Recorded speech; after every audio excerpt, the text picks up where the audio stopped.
Returning to the Demon Lord's castle, Zeph could be found alone in an empty council hall, deep in thought. The report his daughters had delivered regarding the temple incident weighed heavily on his mind. After careful consideration, he reached a conclusion. The disturbance had been caused by ritual magic, one powerful enough to drive the spirits into madness. Such a feat could only have been accomplished by a demon noble with both influence and power, and one bold enough to undermine the authority of the Demon Lord himself. Several minutes later, Sari, Lucia, and the demon generals arrived to formally discuss the incident. Sari took the lead, recounting everything that had transpired within the temple. She spoke of the overwhelming strength displayed by the Kuzunoha company, and revealed that Mio and Shiki had each formed contracts with the spirits following their respective battles. With every detail, Zeph's caution toward Makoto only deepened. Lo eventually broke the silence, suggesting that their guests should be properly rewarded for preventing what could have become a catastrophic disaster. Zeph agreed, stating that suitable arrangements would be made. Then, turning his attention to his daughters, Zeph posed a question. What would they think if he were to propose marriage between one of them and Makoto? Lucia answered without hesitation. She declared that she would accept. Sari, however, was more measured. She admitted that she had initially considered the same, but had since come to understand that Makoto would never accept nor desire such a marriage. She went on to explain that Mio would never tolerate it.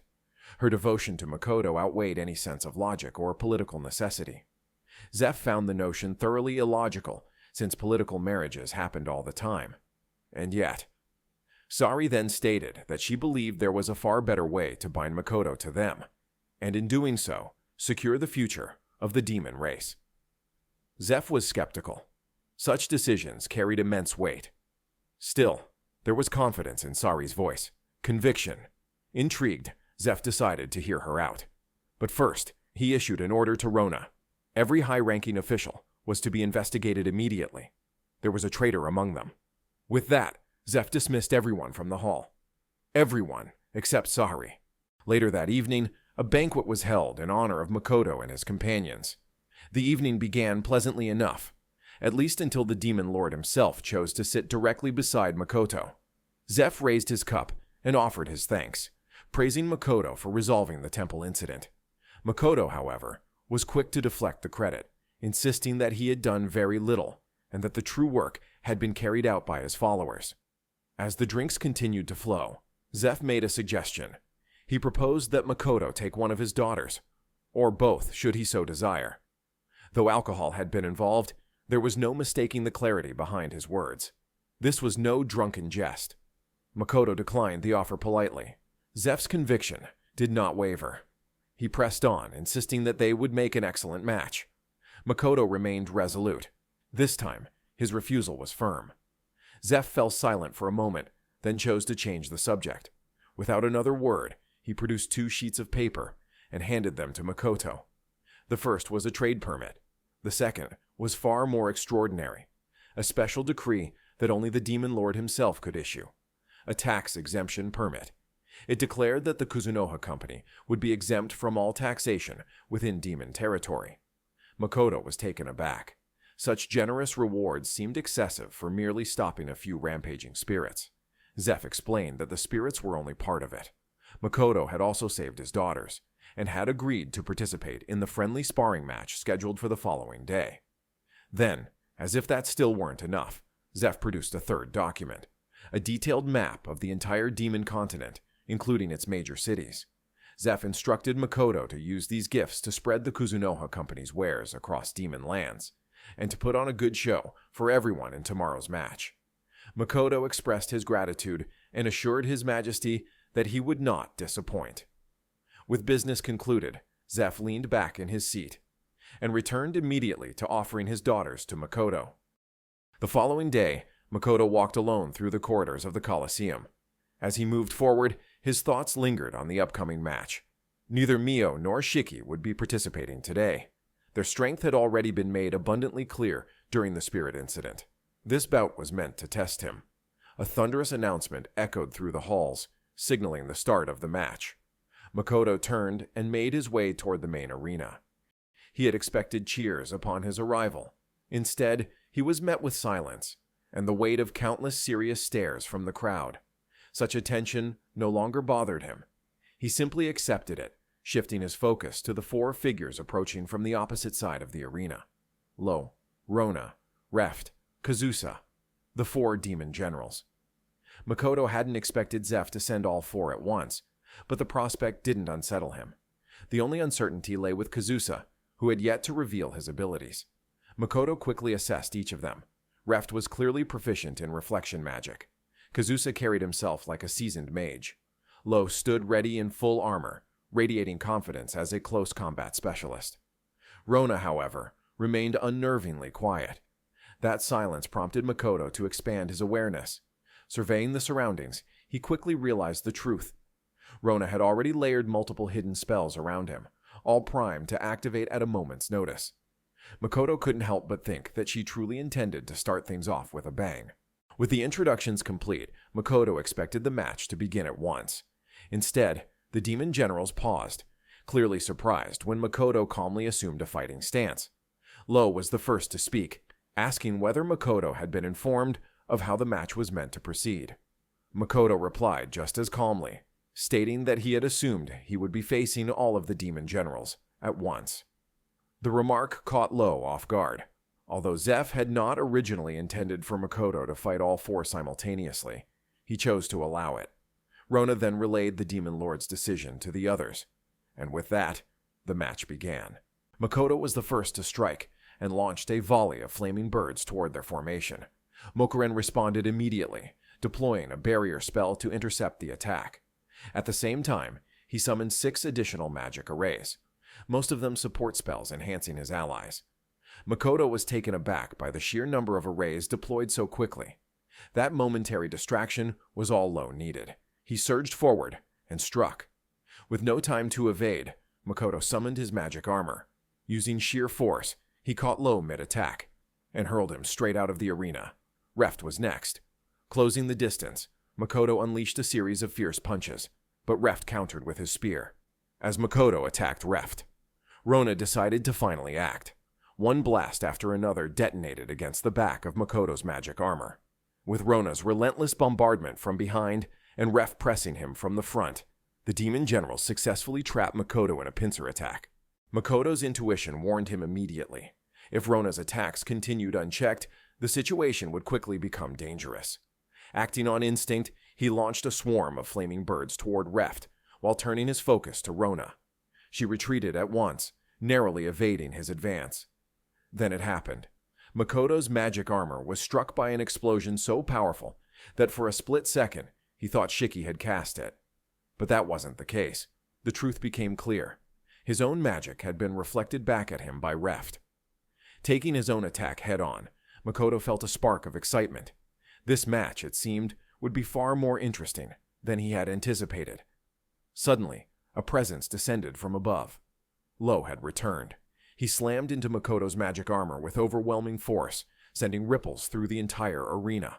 When the impact failed to break through Makoto's defenses, Lo leapt back, reassessing the situation. Makoto acknowledged his return. Lo remarked that he would not fall for the same trick twice. He then glanced toward Rona, who gave a silent nod.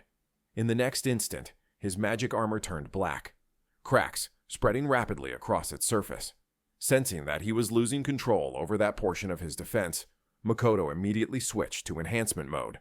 A massive explosion erupted from the corrupted section of his armor. When the dust finally settled, the left arm of his magic armor was gone. Before Makoto could fully assess the damage, the demon generals pressed their advantage.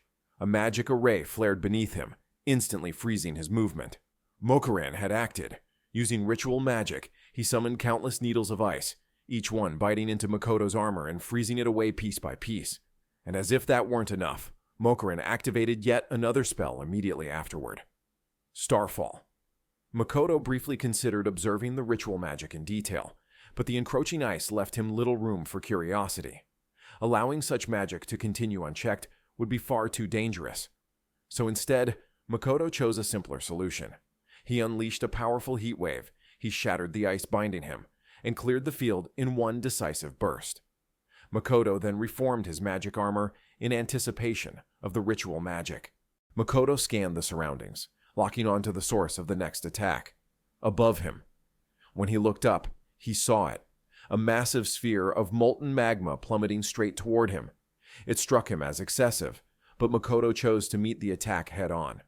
He reinforced his magic armor and halted the magma ball's descent through sheer force. Makoran could only stare in disbelief. Once Makoto brought the massive sphere to a complete stop, he hurled it back toward the demon generals. Rona shouted for them to stop it. Lo surged forward and met the attack head-on, grabbing the magma ball with all four of his arms. With a roar of effort, he brought it to a halt. In the same instant, Reft activated his counter magic, sending the magma ball flying straight back at Makoto. This time, Makoto prepared to dodge, but before he could move, Mokurin teleported directly into the space Makoto intended to escape to. At the same time, he cast a restraining spell, locking Makoto in place. With no room to evade, Makoto was forced to take the attack head-on once more. Before it could strike, Mokurin acted again. Starfall was cast for a second time. From above, yet another sphere of molten magma descended. Makoto quickly assessed the timing. One attack slower, the other far faster. He deflected the faster magma ball, sending it hurtling away, then caught the second with his magic armor and began crushing it under its own immense weight. Before he could finish, Rona suddenly shouted toward the stands. Makoto followed their gaze. Zeph had drawn his sword. The first magma ball Makoto had deflected was now racing directly toward the demon lord.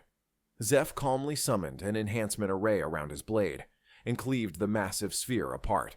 Lowering his sword, Zeph praised Makoto for putting on such a fine showing against the demon generals, and declared the match concluded. His words never finished echoing across the arena. An overwhelming pressure descended, silencing everything. Then a voice rang out, proclaiming divine punishment upon the slave of power. The demon generals immediately rushed to Zeph's side. Makoto, unsure of what was unfolding, shifted fully into a defensive stance. In the next moment, Mio and Shiki appeared beside him. As the pressure lingered, the unknown assailants finally revealed themselves. Cloaked figures emerged throughout the arena. Makoto still didn't understand what was happening, or who they were, so he turned toward Zeph for answers. But the demon lord was already engaged, cutting down the attackers one after another without pause. Nearby, Mokurin fought as well, though his movements were hindered. He was carrying Rona, who was barely conscious and clinging to life. At last, one of the cloaked figures stepped forward and spoke. They declared that they had come to kill Zeph and overthrow the tyrant demon lord. Zeph scoffed at the accusation. He questioned how he could be called a tyrant when every decision he had made was for the survival and liberation of the demon race. The attacker answered with fervor, proclaiming that their people were creations of the goddess herself. As proof of her love, she had allowed their race to exist until this very day. To honor her will, they claimed, demons must surrender themselves to humanity. Zeph replied evenly that even if they did, only a handful would be spared, and those survivors would live as slaves. Though his tone was calm, the fury behind his words was unmistakable. The cloaked figure accused Zeph of ordering the deaths of countless humans and seizing their lands. They insisted that the goddess would forgive the demon race, so long as they offered their lives in submission. Zeph answered without hesitation. It was the people who had chosen him as demon lord. Their will stood with him, and they had chosen war.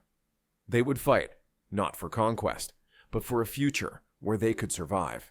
The attacker pressed on, accusing Zeph of authorizing the separation of children from their parents, of enforcing marriages only with government approval, all in pursuit of stronger and smarter generations, of assigning occupations, of controlling the most capable among them. Zeph did not deny any of it. He stated that it was the duty of the strong to shoulder the burden of the weak, for the sake of the demon race's survival.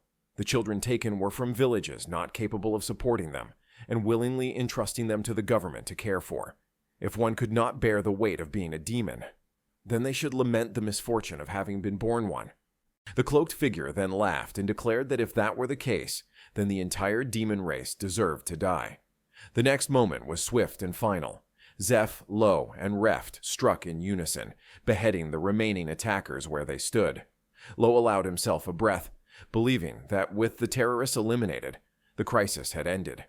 Yet the unease did not fade.